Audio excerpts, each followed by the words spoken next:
5-5 घंटे 6-6 घंटे सुनने के बाद तो ताज्जुब हो गया।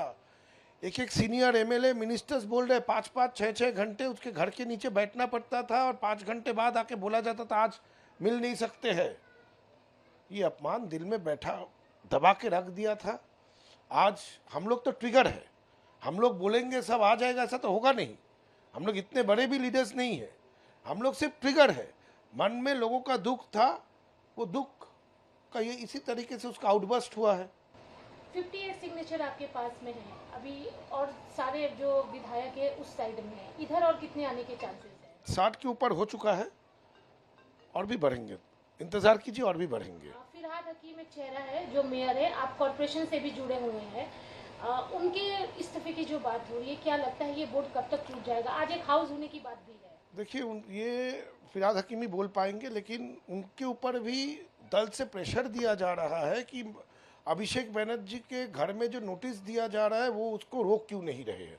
ये तो एडमिनिस्ट्रेटिव काम है, वो रोक भी नहीं सकते हैं, तो वो अपना काम कर रहे हैं। अगर वो काम करने का उनको पार्टी से प्रेशर रहेगी काम नहीं करने का, नहीं कर पाने का, तो क्या करेंगे? अगर आप लोगों का कल जब एलओपी का रूम मिल गया, सब कुछ हो गया, क्या ममता बनर्जी, अभिषेक बनर्जी या जो उधर के जो भी एमएलए हैं या सांसद या कोई भी, किसी का कॉल आप लोगों के पास में आया? नहीं, ऐसा कुछ नहीं आया। कोई एमएलए हमसे कांटेक्ट नहीं किया, या फिर ममता बनर्जी या अभिषेक बनर्जी ने भी हमसे कोई कांटेक्ट नहीं किया। कुछ एमएलए तो कल नवान्नों के एडमिन मीटिंग में भी गए थे, वहाँ कोई बात हुई? एडमिनिस्ट्रेटिव मीटिंग में तो जाना चाहिए, यही तो कल्चर होना चाहिए कि एडमिनिस्ट्रेटिव मीटिंग बुलाएंगे, सरकार उसमें ऑनरेबल सीएम रहेंगे, एमएलएस रहेंगे, क्या क्या स्कीम आने वाले हैं उसको लेकर डिस्कशन होगा, वो कैसे इम्प्लीमेंट होगा ये बात बताई जाएगी। ये तो हेल्दी है कि सरकार और विरोधी मिल के राज्य का उन्नयन करेंगे, यही सब चाहते हैं और वही कल्चर के तरफ बंगाल जा रहा है। ये तो हेल्दी कल्चर है, तो हमको लगता है सबको इसको समर्थन करेगा। आप जिस कल्चर की बात कर रहे हैं, अब आप उसी ऑपोजिशन में बैठे हैं, तो आप लोगों की रणनीति क्या होगी? 18 तारीख से असेंबली शुरू होने वाला है।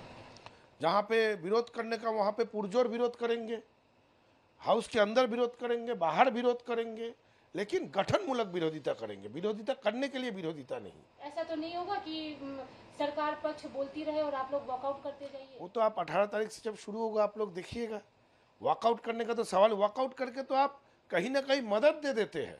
आपको रहना चाहिए, आलोचना में जाना चाहिए, अपना बात बोलना चाहिए, इसीलिए तो हाउस है, इसीलिए तो विधानसभा है, इसीलिए तो सेशन होते हैं। उसे वॉकआउट करने से आपको क्या फायदा मिलेगा? वॉकआउट कल्चर में ये जो परिषदीय दल है ये वॉकआउट कल्चर फॉलो नहीं करेगा, ये अपने हक के लिए लड़ेगा। जिस रेजोल्यूशन को जमा दिया गया वो गलत तरीके से जमा दिया गया था, उसमें बहुत सारे एमएलए का सिर्फ नाम लिखा हुआ है, सिग्नेचर नहीं है। कुछ एमएलए तो उपस्थित भी नहीं थे, उनके भी नाम ब्लॉक लेटर में लिख दिया। तो ये तो करना नहीं चाहिए था ना। ये विधानसभा का जो कानून है, जो आइन है, ये आप अगर नैतिकता के एंगल से देखोगे, आपके पास नंबर था फिर भी आपने ये किया, ये तो हम लोग सबको इस प्रश्न के मुंह में डाल देता है। सबका नैतिकता के ऊपर प्रश्न उठता है। तो हम लोगों ने जब ये वॉइस आउट किया, हम लोगों ने ऑनरेबल स्पीकर को लेटर दिया, उन्होंने इस पर इंक्वायरी बैठाई। इंक्वायरी बैठने के बाद ऐसे घटनाएं जब बाहर आना शुरू हुआ कि हाँ इस पर सच्चाई है, बाकी एमएलए हम लोगों से कांटेक्ट करना शुरू किया कि भाई ये क्या चल रहा है, ऐसे तो हो नहीं सकता है। विधानसभा में इतने दिन से हम लोग हैं, आज तक कभी ऐसे सिचुएशन नहीं देखे। एक दल, इतना पुराना दल जो 15 साल पावर में था, वो ऐसे कांड कर रहे हैं। तो हम लोग आपस में डिस्कशन किए और करके हमें यही लगा कि अगर विधानसभा में हम लोग को परफॉर्म करना है, अपने कॉन्स्टिट्यूंसी में काम करना है, तो हमें एक ग्रुप बनाना चाहिए और ये ग्रुप ही प्रिंसिपल ऑपोजिशन होना चाहिए। एक यही प्रिंसिपल ऑपोजिशन, इस ग्रुप से एक एलओपी होना चाहिए ताकि हम लोग भी अपना काम सही ढंग से कर पाए। ट्रिगर पॉइंट में बोलूँ, जो सच्चाई है, एटलीस्ट सीनियर एमएलएस को, दल जब हार गया उसके बाद जब हम लोग मीटिंग में गए थे, वहाँ पे सारे एमएलएस को बोला गया था कि अभिषेक के बारे में कोई कुछ नहीं बोल सकता है, वो बहुत अच्छा काम किया, सब खड़े होकर उसको स्टैंडिंग ओवेशन दो। ऐसे ऐसे एमएलए, जो एमएलए तब से है जब अभिषेक बनर्जी शायद स्कूल में पढ़ते थे, उनको खड़े होकर स्टैंडिंग ओवेशन देना पड़ा। कहीं ना कहीं तो मन में लगेगा, कहीं ना कहीं तो कुछ तो इसका रिएक्शन होगा। अभी भी अगर दल यही सोचते हैं कि हम ही लोग सब कुछ है, किसी से कोई डिस्कशन नहीं करना है, किसी का कोई ओपिनियन नहीं लेना है, हम लोग डिसाइड करके आप लोग को बोल देंगे और आप लोग को वही राह में चलना पड़ेगा। ऐसे होते हुए आया है। आज जब मौका मिल रहा है कि इसको नकारने का, लोग नकार रहे हैं। मतलब यही मौका मिला और आप लोगों ने दिखा दिया कि नहीं, जो आप बोलेंगे वो नहीं होगा, जो हम चाहते हैं पार्टी को रिप्रेजेंट करते हुए वही होगा।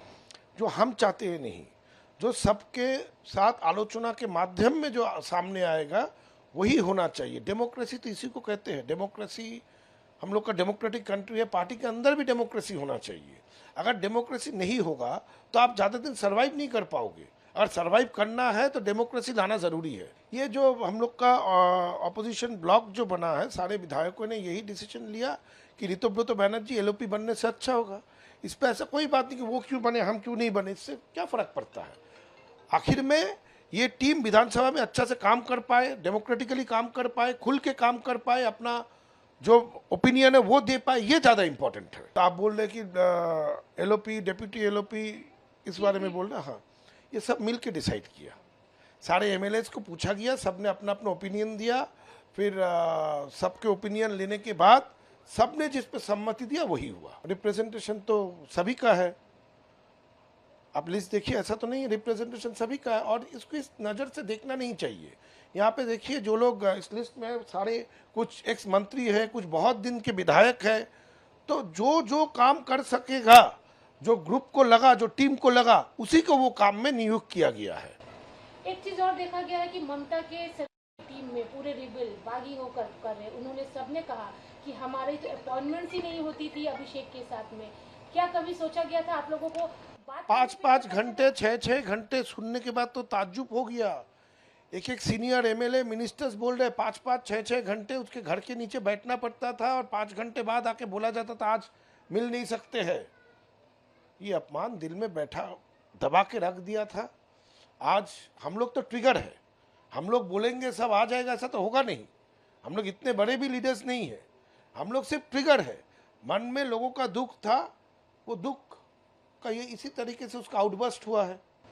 58 सिग्नेचर आपके पास में है अभी और सारे जो विधायक है उस साइड में है, इधर और कितने आने के चांसेस हैं? 60 के ऊपर हो चुका है और भी बढ़ेंगे, इंतजार कीजिए, और भी बढ़ेंगे। फिरहाद हकीम एक चेहरा है जो मेयर है, आप कॉर्पोरेशन से भी जुड़े हुए हैं। उनके इस्तीफे की जो बात हो रही है, क्या लगता है ये बोर्ड कब तक टूट जाएगा? आज एक हाउस होने की बात भी है। देखिए ये फिरहाद हकीम ही बोल पाएंगे, लेकिन उनके ऊपर भी दल से प्रेशर दिया जा रहा है कि अभिषेक बनर्जी के घर में जो नोटिस दिया जा रहा है वो उसको रोक क्यों नहीं रहे हैं। ये तो एडमिनिस्ट्रेटिव काम है, वो रोक भी नहीं सकते हैं।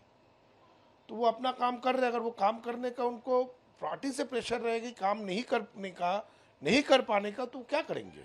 दादा, आप लोगों का कल जब एलओपी का रूम मिल गया, सब कुछ हो गया, क्या ममता बनर्जी, अभिषेक बनर्जी या जो उधर के जो भी एमएलए हैं या सांसद या कोई भी है, किसी का कॉल आप लोगों के पास में आया? नहीं, ऐसा कुछ नहीं आया। कोई एमएलए हमसे कांटेक्ट नहीं किया, या फिर ममता बनर्जी या अभिषेक बनर्जी ने भी हमसे कोई कांटेक्ट नहीं किया। कुछ एमएलए तो कल नवान्नों के एडमिन मीटिंग में भी गए थे, वहाँ कोई बात हुई? एडमिनिस्ट्रेटिव मीटिंग में तो जाना चाहिए, यही तो कल्चर होना चाहिए कि एडमिनिस्ट्रेटिव मीटिंग बुलाएंगे सरकार, उसमें ऑनरेबल सीएम रहेंगे, एमएलएस रहेंगे, क्या क्या स्कीम आने वाले हैं उसको लेकर डिस्कशन होगा, वो कैसे इम्प्लीमेंट होगा ये बात बताई जाएगी। ये तो हेल्दी है कि सरकार और विरोधी मिल के राज्य का उन्नयन करेंगे, यही सब चाहते हैं और वही कल्चर के तरफ बंगाल जा रहा है। ये तो हेल्दी कल्चर है, तो हमको लगता है सबको इसको समर्थन करेगा। आप जिस कल्चर की बात कर रहे हैं, अब आप उसी ऑपोजिशन में बैठे हैं, तो आप लोगों की रणनीति क्या होगी? 18 तारीख से असेंबली शुरू होने वाला है।